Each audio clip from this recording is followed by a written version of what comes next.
Again, here is your video for Friday, April 17th. So we're going to do part A as the warm-up. So in this part, you're going to do 4 rounds of 3 different movements. And you'll see that I have reps ranging from 6 to 12.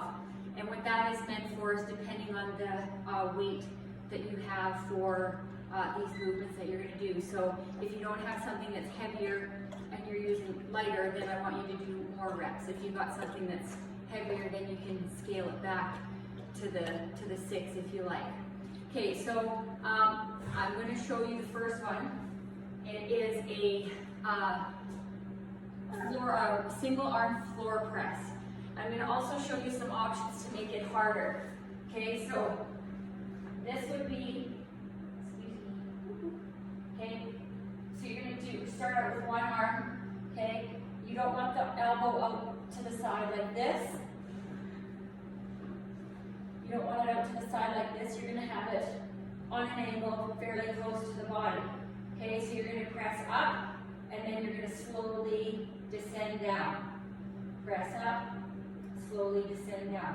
Now you can also then take this hand and have it up in the air like this arm is doing work. This is a little bit harder. And then your last option is going into a glute bridge and still doing the same. Okay, so you're going to come down about a 2 seconds. So 1, 2. Then I'm going to switch sides and do 6 to 12 reps on this side again. 1, 2. Okay, so when you come down, make sure that the tricep touches the floor. Okay, so that's the first movement. Then the next one's going to be a single arm floor row.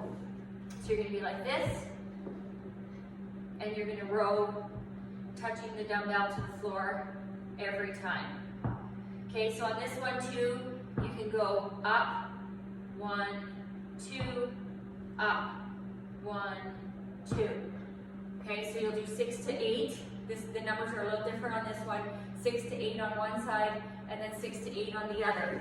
Then you're going to do your Russian twist. You can take your dumbbell and you can just hold it like a goblet and twist from side to side, really using those obliques. Okay, so 1, 2, 3, all the way to 30. Now, if you have a kettlebell, you can use a kettlebell as well for the Russian twist. Okay, so you're going to go through those movements 4 times. Okay, then your EMOM, every minute on the minute.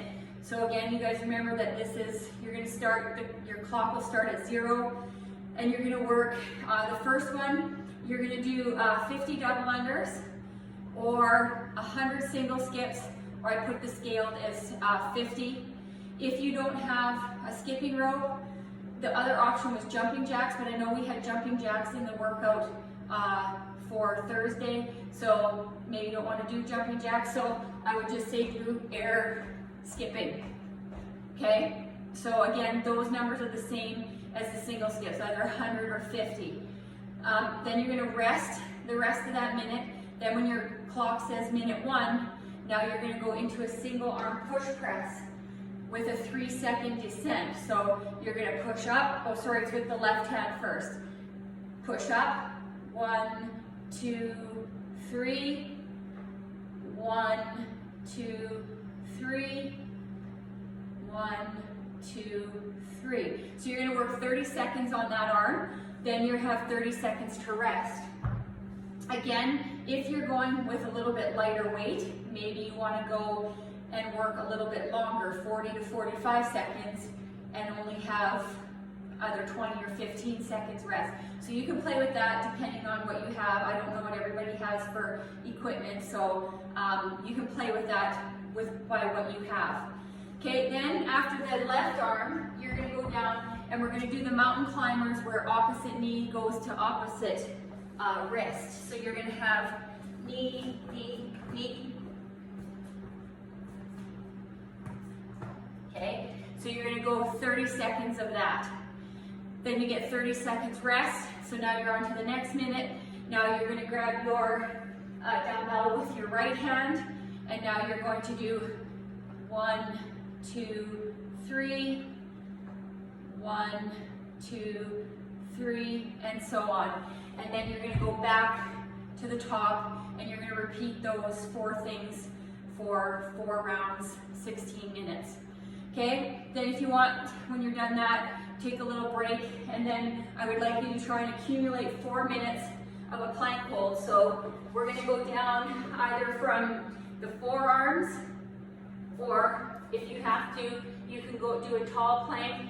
I just really want you to think about squeezing your glutes so that your pelvis is tucked under, okay? Shoulders are back, you don't want to be hunched forward like this. Same thing when you're here, you can tuck your shoulders back, squeeze everything nice and tight. Try not to be too far up here, and try not to sag in the middle, okay? So say I'm planking and I get to 1 minute and I need to rest. I've done 1 minute, say I rest for 15 seconds, then I get back into my plank. I'm gonna keep making sure that I'm adding up all my time that I'm in the plank hold until that time equals 4 minutes. So I think we did one other one day, and maybe it might take you 5 or 6 minutes or 7 minutes to do 4 minutes worth of plank hold, but that's okay. It's just accumulation. So you got 3 parts today. So this will be a good one going into the weekend. If you take the weekend off, I'll send you one for Saturday, but I hope you enjoy this one. Thanks.